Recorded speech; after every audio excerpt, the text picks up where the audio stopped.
So stay with me. We start off with the bad news, which is pretty bad, but we are going to get to a happier ending. Let me begin by just telling you what you already know. And that is that under Donald Trump, this country is hurtling rapidly toward oligarchy, toward authoritarianism, toward kleptocracy, and toward more and more income and wealth inequality. That is what is happening. You'll all remember that Abraham Lincoln talked about a government of the people, by the people, and for the people. I think it is very clear that today we have a government of the billionaire class, by the billionaire class, and for the billionaire class. Elon Musk contributed $277 million to get Donald Trump elected president, and he was rewarded with the most important position in government. In other words, he put out the money and he got what he paid for. Trump also nominated 13 other billionaires to head various government agencies. So almost all the guys who are running the government are billionaires. For many years, as I think you know, I have been talking about how a country is moving toward an oligarchic form of society. And I know that people had their doubts. What is Bernie talking about? Well, not anymore. People now see what's going on right in front of them. No secrets about it. They're seeing the billionaire class running our government right now. But it's not just oligarchy and a government of the very rich that I'm concerned about. It is a very rapid movement toward authoritarianism. Virtually every day, Trump is usurping the powers of Congress. He is ending programs that Congress appropriated, and he's getting rid of agencies that he has no power to get rid of. Further, he has sued major media outlets like ABC, CBS, Meta, and the Des Moines Register for stories and actions that he didn't like. And now his FCC is investigating PBS and NPR. And he's threatening to withhold federal funding for these vitally important media outlets. This is clearly a massive attack on the First Amendment and freedom of expression. He doesn't like what some media are saying, and he is intimidating them. The message is clear. Hey, I'm the boss. Don't you dare criticize me. But it's not just Congress and the media that he's going after. He's also waging a massive attack against the judicial system. Unbelievably, he is actually trying to impeach judges who render decisions that he doesn't like. Think about it. Very few people who are watching this discussion tonight thought that the Supreme Court's decision on Citizens United or Roe v. Wade were good decisions. In fact, in my view, they were disastrous decisions. But we're kind of old-fashioned. We believe in the rule of law. That's what happened. Presidents appointed those people to the Supreme Court. We didn't go around saying, hey, you got to impeach Chief Justice Roberts and the other members. Terrible decision. That's not the way the American Constitution works. And that's what we believe. We actually believe in the Constitution. But it's not just Congress or the media or the judiciary that Trump is going after. He's now waging a vitriolic attack against major universities that are teaching courses or allowing activities he doesn't like. For years, we have heard conservatives talk about decentralized government, getting the government off the backs of the people. We've heard about education being a local issue. And now we have a president who is telling Harvard, Columbia, Princeton, and others what they can or cannot do. And in an absolutely unconstitutional and frightening way, federal agents have grabbed foreign students, thrown them into unmarked cars, and taken them to detention facilities. And what is their crime? What have they done that deserves that kind of treatment? Well, in at least one case, a woman wrote an article critical of Israel. In another case, somebody attended a demonstration. Do you really grab people off of the street, throw them in unmarked cars, take them to detention centers because they expressed a political point of view? And unbelievably, he is now going after law firms that oppose them, giant law firms. Can you imagine a president threatening a law firm because they represented a client or did something that you don't like? And Trump has also decided that he needs to lead the culture war in America. He has made himself chairman of the board of the Kennedy Center. So if you add all of these activities up, and I'm just talking about a small part of what he has done, it makes one thing very, very clear. Trump has very little respect for the Constitution of the United States and for the rule of law. He wants more and more power for himself and his fellow billionaires. He wants to lead an authoritarian nation.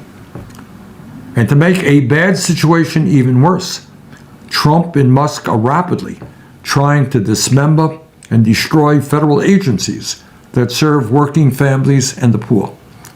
Musk has laid off thousands of workers at the Social Security Administration, which will make it harder for the elderly and the disabled to get the benefits that they paid for.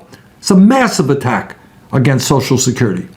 Trump and Musk have also decided to lay off some 83,000 employees at the Veterans Administration, which will mean that the men and women who put their lives on the line to defend our country, our veterans, will see a deterioration in the health care they receive at the VA and the timeliness of the benefits that they earned.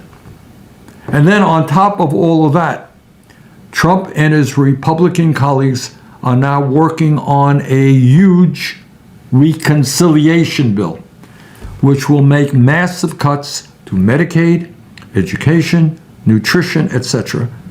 To do what? Why are they making these cuts? In order to give over $1 trillion in tax breaks to the 1%. So that's where we are. That is the bad news, and all in all, it is a pretty dismal situation. So now, let me give you some good news, some very good news. And that is, over the last month, I and my House colleague, Alexandria Ocasio-Cortez, have been traveling the country in what I've called a fighting oligarchy tour. I've been to Nebraska, Iowa, Wisconsin, Michigan, Nevada, Colorado, and Arizona, and the turnouts have been extraordinary.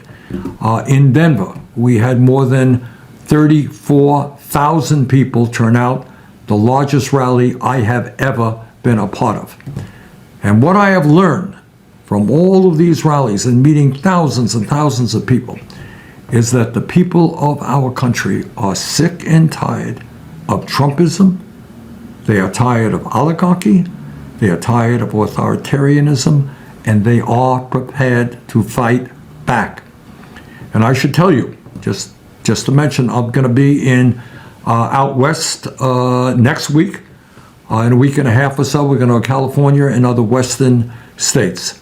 And we are going to continue to rally the American people to stand up to Trumpism and his contempt for American democracy. And let me give you another very good piece of good news, and that is on Tuesday night, Susan Crawford took on Elon Musk and the $25 million that he spent to win a seat on the Wisconsin Supreme Court. And I want you all to remember that just 5 months ago, Trump won a narrow victory in Wisconsin. And just the other day, Ms. Crawford won a strong victory. She won by 10 points. Pretty good victory in a state that Trump had won just 5 months before. Also on Tuesday night, in 2 congressional districts in Florida, where Trump had won by 30 points, Democratic candidates, while losing, cut that margin in half. Pretty good. So, where do we go from here? I think the answer is quite obvious. We have got to educate, we've got to organize, we've got to fight back effectively with discipline and intelligence. And if we do that, in my view, we're going to win this thing. And right now, I should tell you, we are not only doing rallies around the country, we are also hiring organizers at the grassroots level to help us build the kind of grassroots infrastructure that we need if we're going to be successful.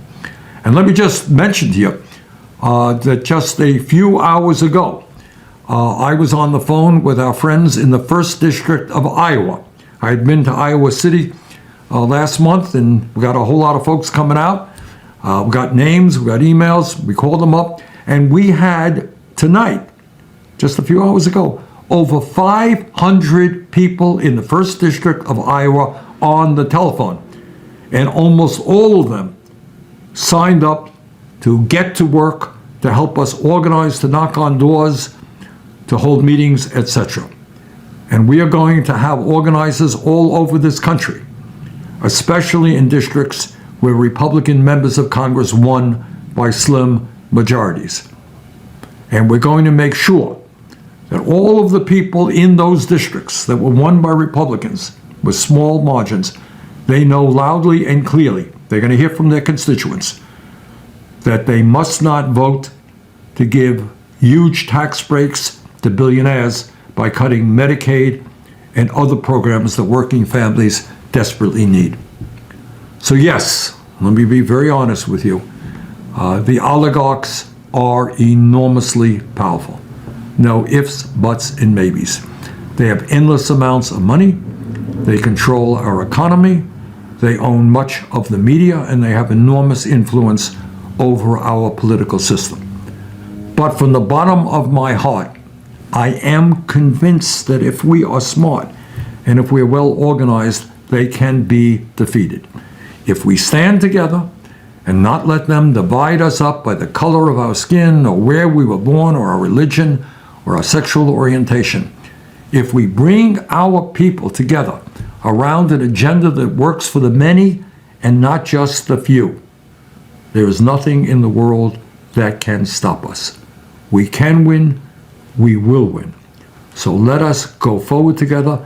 Let's build that movement that we desperately need. Let's defeat Trumpism. Thank you all very much.